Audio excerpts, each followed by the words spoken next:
Hi everyone, welcome on board to helper.tv, where you get the reliable news that is tailored for you, and of course where you can actually comment and interact. The term restructuring has been used several times without people even understanding what restructuring is all about. If you ask some people, what are they talking about? What are they restructuring? They might not be able to answer. The General Overseer of the Redeemed Christian Church of God, Pastor Adeboye, and those agitating for the restructuring of Nigeria not to allow their core tear the nation apart.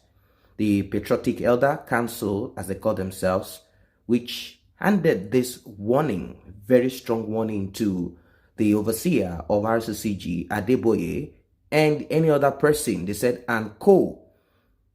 They said that you are making the right call at the wrong time. The statement is jointly signed by one Alhaji Muhammadu Ari Gwaska and National Chairman and Chief Simon Shango, Secretary General. They urged the fathers of faith to pray for Nigeria and speak against the evil of corruption and other vices plaguing the country. The statement reads, Nigeria has come a long way with 6 regions, 36 states, over 300 ethnic nationalities, and a common history that dates back over 100 years since the amalgamation of the Northern and Southern Protectorate in 1914. Nigeria has fast become a case study in resilience, doggedness, and the oneness of a people. While other nations with less component complexities and challenges have not been able to withstand the pressure that comes with such experiences and have since balked under the challenges that come with keeping people of diverse backgrounds under one entity and broken up, Nigeria, despite all odds, has pulled through and has remained one united country. It has survived a civil war, internal strifes, coups, political crisis, various other social catalysms.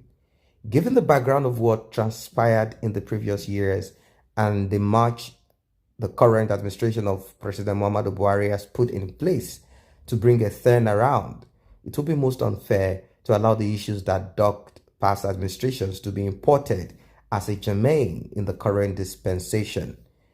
As observed earlier, given the efforts of Buhari's administration to turn things around for the better, this is hardly the time to toy with such issues. And what is this issue? Restructuring. Unfortunately, some respected Nigerians like the General Overseer of the Redeemed Christian Church of God, Pastor Adeboye, have joined in the call for restructuring of the country.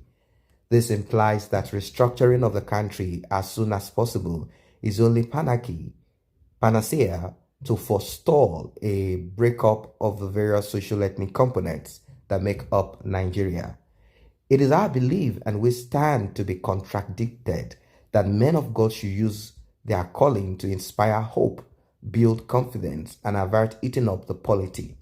Though restructuring in itself is not a bad thing, as every institution or corporate body tries to take stock of its features from time to time to see where there is the need for adjustment, but bringing such an issue up at this time the nation is being re-engineered for better is counterproductive. Further to that, the National Assembly is there to legislate on any matter that requires national attention that Nigeria does not have to resort to primordial fault lines to find solutions to its problems. Previously, a group in the northern part of Nigeria called Arewa also gave a stern warning threat to Pastor Adeboye, and even a huge, bigger threat to the Vice President Yemi Osibajo for saying that Nigeria had cracks. They just need to keep things the way it is. The North have a different mindset. Even before the amalgamation and after the amalgamation, they had a different mindset. Their mindset is to oppress and to dominate the rest. And I'm talking about the specific tribe there called the Fulanis that found their ways to oppress and dominate the indigenous Hausa people. And with this, they believe that they have all that it takes to dominate the south of Nigeria. And this became easier for them due to the amalgamation of the north and the south, and also the military power being given to them. You ask how? Well, you know the answer. Majority of the northerners are in the military. That started back then during the British colonial era, where the northerners were put more in their military back then because they weren't that educated. Now they were used as they call them browns. They were used more for the fighting rather than for the intellectual aspect that you find in the south of Nigeria, particularly in the southwest of Nigeria. Now, having said all of this, what is restructuring all about? People have said it is the devolution of power, weakening the center, not having this presidential system where the executive does all, commands all, and no other person has a voice. That is one part of restructuring. Another part of restructuring, according to some people, is to allow each region manage their resources. Another call for restructuring is to have a structure, a system whereby we have a president and a prime minister. There are certain jobs that will be delegated to both of them without each of them trying to muscle on each other. Everyone will have his own office, and that's just what it is. You cannot tell the other person what to do, but both of them complement each other.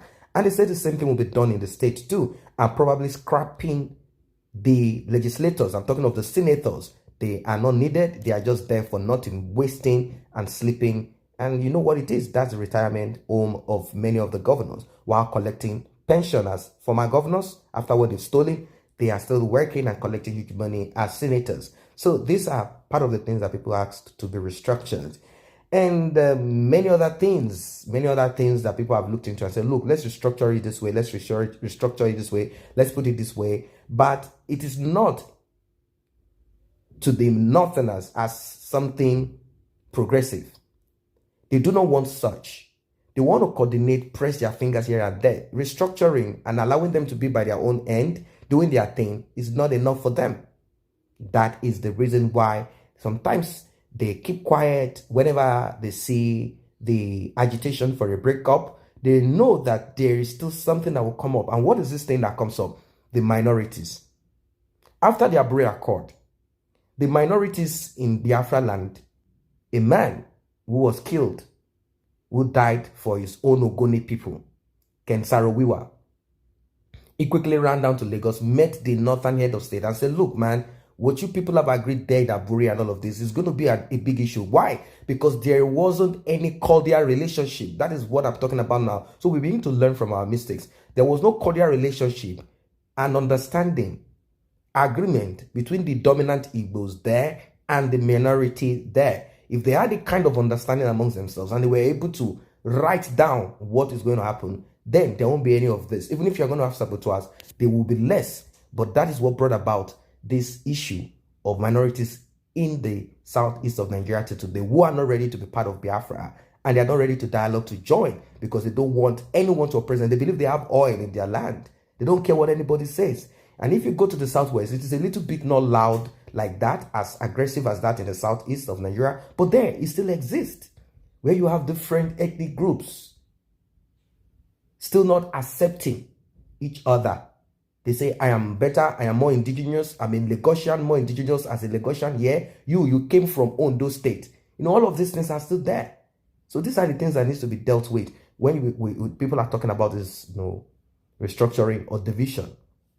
So according to Adeboye, he talked about restructuring, asking that the federal government looks into the aspect of having a little of the British and a little of the American. So what's your opinion as regards this? The Northerners have once again shown their hands, particularly the ones that probably the Fulanis. We do not even know the difference anymore. They created this fraud, this fake tribe called Hausa Fulani. There is nothing called Hausa Fulani. Hausa are the indigenous people. They are the tribe there in the north.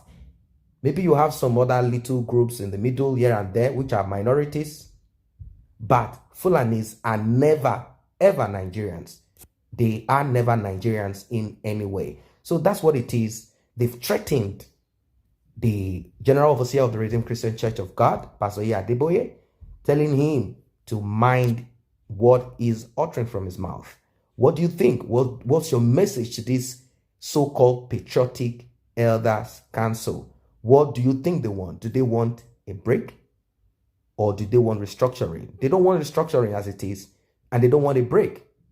What else do you have to say to them? I say a very big thank you to those who have taken time to subscribe to this channel. And if you're yet to subscribe, kindly tap on that subscription button and also the red bell icon so you will be notified whenever videos such as this are uploaded.